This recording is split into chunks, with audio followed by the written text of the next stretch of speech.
السلام علیکم، بسم اللہ الرحمن الرحیم۔ ناظرین، یاجوج ماجوج کا نام تو آپ لوگوں نے سنا ہی ہوگا، کیونکہ آبادی کے حساب سے ہماری دنیا کے سب سے بڑے مذہب یعنی ہمارے پیارے اسلام میں اس کو ایک قیامت کی نشانی کے طور پر جانا جاتا ہے، اور یہ مانا جاتا ہے کہ جب ہماری یہ دنیا ختم ہوگی، جب قیامت آئے گی، تو اس سے پہلے ہماری دنیا میں جو 10 بڑی نشانیاں ظاہر ہوں گی، ان میں سے ایک نشانی یاجوج ماجوج کا نکلنا بھی ہوگا۔ مگر ناظرین، اب سوال یہ ہے کہ آخر یاجوج ماجوج نکلیں گے کہاں سے، کب نکلیں گے، کیسے نکلیں گے، اور نکل کر کریں گے کیا؟ اور ساتھ ہی ساتھ سوال تو یہ بھی بنتا ہے کہ کیا آخر یاجوج ماجوج ہیں کون، یہ کہاں سے ہیں، ان کا اتہاس کیا ہے، اور آخر ان کی انسانوں سے اور خاص کر مسلمانوں سے کیا دشمنی ہے؟ تو چلیے آج کی اس ویڈیو میں ہم یہی سب کچھ جاننے کی کوشش کرتے ہیں۔ ساتھ ہی ساتھ یاجوج ماجوج کی جو دیوار ہے اس کے بارے میں بھی ہم بات کریں گے کہ جو دیوار نہ صرف حد سے زیادہ مشہور ہے، بلکہ جس دیوار کے بارے میں یہ بھی مانا جاتا ہے کہ دراصل یاجوج ماجوج پچھلے ہزاروں سالوں سے اسی دیوار کے پیچھے قید ہیں۔ ہم بتائیں گے کیا راز ہے اس دیوار کا، وہ دیوار کون سے دیش میں موجود ہے، اور کیا ہوا تھا کہ جب ہمارے دنیا کے ایکسپرٹس اس دیوار کو ڈھونڈ کر اس تک پہنچنے میں کامیاب ہوئے تھے۔ آخر ان لوگوں نے وہاں پہنچ کر ایسا کیا دیکھا تھا کہ جس سے وہ لوگ حیران ہو گئے تھے؟ تو سب سے پہلے تو ہم آپ لوگوں کو یہ بتا دیں کہ دراصل یاجوج ماجوج کے ہسٹری کو پڑھنے اور سمجھنے سے پہلے ہم کو حضرت ذوالقرنین کے اتہاس کو سمجھنا ہوگا۔ مگر پھر سے سوال یہی ہے کہ آخر اب یہ ذوالقرنین کون تھے؟ دراصل ناظرین، ہوا یہ تھا کہ جب آخری پیغمبر یعنی کہ حضرت محمد مصطفیٰ صلی اللہ علیہ وسلم نے اپنی نبوت کا اعلان کیا تھا، لوگوں کے سامنے یہ دعویٰ کیا تھا کہ میں اللہ کا نبی ہوں، تو وہاں پر موجود اس دور کے جو کچھ بڑے بڑے یہودی عالم تھے، وہ پیغمبر حضرت محمد صلی اللہ علیہ وسلم کے پاس پہنچے اور ان کے سامنے 3 سوال رکھے اور ان سے یہ کہا کہ اگر آپ نے ان 3 سوالوں کے جواب دے دیے تو ہم مان جائیں گے کہ آپ اللہ کے سچے نبی ہیں، کیونکہ یہ تینوں ایسے سوال ہیں جن کا جواب ایک نبی کے علاوہ کوئی بھی نہیں دے سکتا۔ ناظرین، ان بڑے یہودی عالم کی طرف سے جو 3 اہم سوال پوچھے گئے تھے، ان میں سے ایک سوال حضرت ذوالقرنین سے ریلیٹڈ بھی تھا، یعنی وہ لوگ یہ جاننا چاہتے تھے کہ آپ ہمیں بتائیے کہ آخر ذوالقرنین کون ہیں، اور انہوں نے یہ سوال پوچھا تھا کہ اس انسان کے بارے میں ہمیں بتائیے کہ جو دنیا کے 3 کونوں تک گیا۔ تو پیارے دوستو، اس کے بعد باقاعدہ وحی نازل ہوئی تھی، قرآن کے اندر پورے ایکسپلینیشن کے ساتھ ذوالقرنین کے بارے میں بتایا گیا تھا۔ صرف اتنا ہی نہیں بتایا گیا کہ آخر ذوالقرنین کون تھے، بلکہ ان تینوں سفروں کا بھی ذکر کیا گیا کہ جو انہوں نے دنیا کے 3 کونوں تک کیے تھے۔ دراصل ناظرین، حضرت ذوالقرنین ہماری دنیا کے ایک ایسے بادشاہ تھے کہ جو آج سے لگ بھگ 2500 سال پہلے ہوا کرتے تھے، یعنی کہ 580 عیسیٰ پورو کے قریب۔ اس حساب سے یہ حضرت عیسیٰ علیہ السلام سے بھی لگ بھگ 500 یا 600 سال پہلے گزر گئے تھے۔ اب رہا سوال ان کی سلطنت کا، تو ان کی سلطنت آج کے دور کی پاکستان سے لے کر گریس، یونان تک پھیلی ہوئی تھی۔ اس حساب سے بیچ کے جتنے بھی دیش ہیں، ترکی، سیریا، عراق، ایران، افغانستان، یہ سارے ہی دیش ان کی سلطنت میں آیا کرتے تھے۔ یہی وجہ ہے کہ حضرت ذوالقرنین کی گنتی اتہاس کے ان چند حکمرانوں کے ساتھ کی جاتی ہے کہ جن کا راج پوری دنیا پر ہوا کرتا تھا۔ یونانی لوگ جہاں ان کو سائرس دی گریٹ کے نام سے جانتے تھے، وہیں ایرانی لوگ ان کو کوش کبیر کے نام سے جانتے تھے۔ رہا سوال ذوالقرنین لفظ کا، تو ذوالقرنین کا مطلب ہوتا ہے 2 سینگ والے، اور یہ نام ان کے 2 سینگ والے تاج کے اوپر رکھا گیا تھا۔ ہزاروں سالوں کے بعد جب کڑی ریسرچ کے بعد ہماری یہ دنیا ان کا مقبرہ ڈھونڈنے میں کامیاب ہو گئی تھی، تو ان کے مقبرے میں بھی ایک ایسا اسٹیچو نکالا تھا کہ جس اسٹیچو پر موجود تاج میں نہ صرف 2 سینگ موجود تھے، بلکہ اس کے اوپر دنیا کے 3 کونے بھی بنے ہوئے تھے، جو سیدھے طور پر حضرت ذوالقرنین کی ان مشکل بھرے 3 سفروں کی طرف اشارہ کر رہے ہیں کہ جو سفر انہوں نے دنیا کے 3 کونوں تک کیے تھے۔ مگر ناظرین، اب آپ میں سے زیادہ تر لوگوں کے دماغ میں یہی سوال چل رہا ہوگا کہ چلیے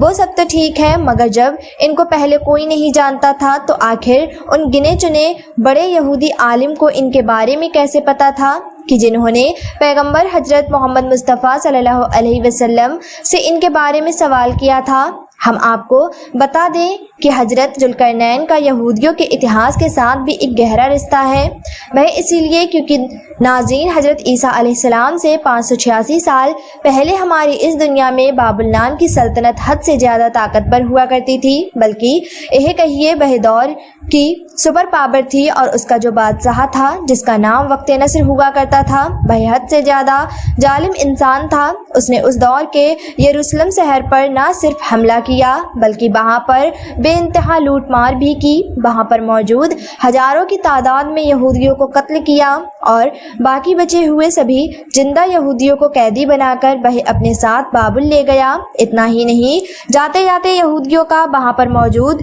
جو ٹیمپل تھا، ہیکل سلیمانی، جس کو یہودی سب سے زیادہ پوتر مقدس مانا کرتے تھے، اس کو بھی اس نے پوری طرح سے برباد کر دیا۔ فی الحال ناظرین، دھیرے دھیرے وقت گزرتا گیا اور وقت کے ساتھ دنیا میں بدلاؤ بھی آتے رہے۔ اگلے 50 سالوں کے اندر ہی حضرت ذوالقرنین دنیا کی ایک نئی طاقت بن کر ابھر چکے تھے۔ تب انہوں نے بابل پر حملہ کر کے اس کو بڑی آسانی کے ساتھ فتح کر لیا۔ اب ظاہر ہے ناظرین، حضرت ذوالقرنین حد سے زیادہ رحم دل اور انصاف پسند انسان تھے۔ وہ جہاں پر بھی جاتے تھے لوگ ان کے سوبھاؤ کو دیکھ کر ہی ان پر فدا ہو جاتے تھے اور ان کی فوج میں ہی شامل ہو جاتے تھے۔ لہٰذا اب جب انہوں نے بابل کو فتح کیا تو بابل کے لوگ بھی انہی کے ساتھ ہو گئے تھے، اور وہاں پر موجود جو یہودی تھے کہ جن کو کچھ سال پہلے ہی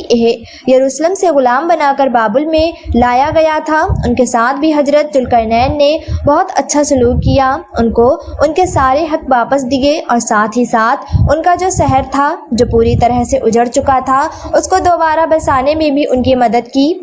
ان کو بابل سے یروشلم پہنچایا اور ان کے ہیکل سلیمانی کو بھی دوبارہ تعمیر کروایا کہ جس کو بابل کے بادشاہ وقت نصر نے پوری طرح سے تباہ اور برباد کر دیا تھا۔ اور یہی وہ ساری چیزیں ہیں کہ جن کی وجہ سے حضرت ذوالقرنین کے یہودی قوم سے نہ ہونے کے باوجود بھی ان کو آج تک یہودی قوم میں ایک ہیرو کے طور پر یاد کیا جاتا ہے، اور ان کا نام بھی بڑے ہی عزت اور احترام کے ساتھ لیا جاتا ہے۔ اور اسی وجہ سے ہی اس دور کے بڑے یہودی عالم نے حضرت محمد صلی اللہ علیہ وسلم سے حضرت ذوالقرنین سے تعلق رکھنے والے سوال بھی کیے تھے، کیونکہ ان کو پتہ تھا کہ حضرت ذوالقرنین کے بارے میں اس دور میں دنیا کا کوئی بھی عام انسان نہیں جانا کرتا تھا سوائے خدا اور چند بڑے یہودی عالم کے۔ فی الحال ناظرین، اب یہ جان لینا بھی ضروری ہے کہ آخر حضرت ذوالقرنین ان کی اپنے تینوں سفروں کے دوران یاجوج ماجوج سے ملاقات کب اور کیسے ہوئی تھی۔ تو ہم آپ کو بتا دیں کہ قرآن میں حضرت ذوالقرنین کا ایک سفر سے ریلیٹڈ یہ لکھا ہوا واقعہ ہے کہ وہ ایک راستے پر ہو لیا، یعنی ایک سفر پر نکلا، یہاں تک کہ وہ سورج کے ڈوبنے کی جگہ تک پہنچ گیا اور اسے ایک کیچڑ نما چشمے میں غروب ہوتا ہوا پایا اور اس کے پاس ایک قوم کو بھی پایا۔ اللہ نے کہا کہ ذوالقرنین، یہ تم ان کو سزا دو یا ان کے لیے کوئی بہتری کرو۔ یعنی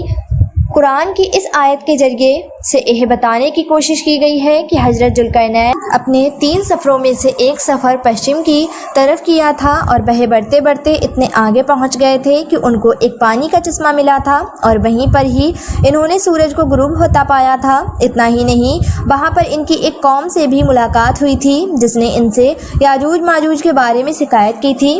یاجوج ماجوج علاقے میں رہنے والی ایک ایسی قوم تھی کہ جو حد سے زیادہ ظالم اور خطرناک تھی۔ آس پاس کے علاقوں پر حملے کرنا ان کے لیے عام بات تھی۔ یہ آس پاس کے قبیلوں پر حملے کرتے، ان کے آدمیوں کو پوری طرح سے تباہ اور برباد کر دیتے، پورے قبیلوں کو لوٹ لیا کرتے، ان کے باقی بچے ہوئے بچوں اور عورتوں کو غلام بنا لیا کرتے،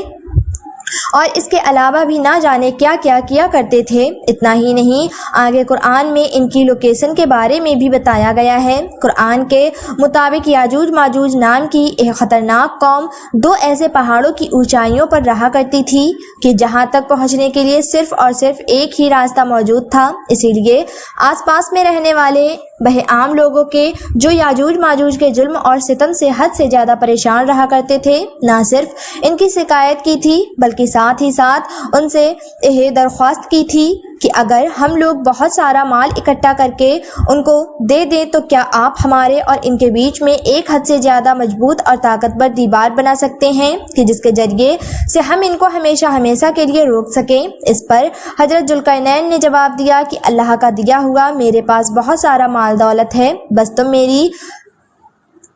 مدد کرو، یعنی کہ جسمانی طور پر۔ بس پھر کیا تھا کہ حضرت ذوالقرنین کے ساتھ مل کر ان